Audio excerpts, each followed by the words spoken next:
आता या ठिकाणी आम्ही नवीन घर बांधणार आहे. तर कसं आहे पब्लिक, 100 दिवसात 10K फॉलोअर कम्प्लीट करायचा आहे. डे 15 आज अलिवेराला घ्यायला आलेलो अंगणवाडीत. आपल्यासने हा भाऊ भेटलेला. आता याला भेटून झाल्यावर तर कळालं की इथं भांडणं होणार आहे. अंबानी सच्ची लगती है अंबानी का चोरा है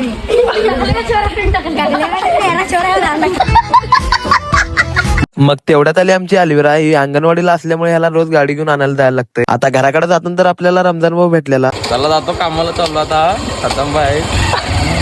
आता तुम्ही स्टार्टिंगलाच बघितलं असेल की आता आम्ही नवीन घर बांधलोय म्हणतानाच इथं चहा आणलेलो. आता घरासाठी लागणारं मेन म्हणजे सिमेंटची पोती आली, ती आता खाली उतरून घ्यायला लागलेली. आता मला तर घरातल्याने 2 कामं लावलेली, एक दवाखान्याचं होतं आणि एक बँकेचं होतं. आता तेच काम पूर्ण करण्यासाठी आपण शिरोळला चाललेलो. आता आपलं पहिलं काम होतं ते म्हणजे बँकेत, कारण आपलं 4 दिवस झालं खातंच बंद पडलंय. आता आपलं खातं चालू करण्यासाठी आपल्याला एक फॉर्म भरायचं होतं आणि KYC पण करायची होती. आता बँकेचं काम आवरून झाल्यावर तर मी पहिला आलो लॅबोरेटरीमध्ये, कारण परवा इथनच रक्त आणि लघवी चेक केलेलं. आता त्याची रिपोर्ट घ्यायची होती. आता रिपोर्ट इथनं सगळं घेतलंय. आजच्या ब्लॉग मध्ये एवढंच. हा ब्लॉग कसा वाटला कमेंट मध्ये नक्की सांगा. जाता जाता आपल्या भावाला फॉलो करा.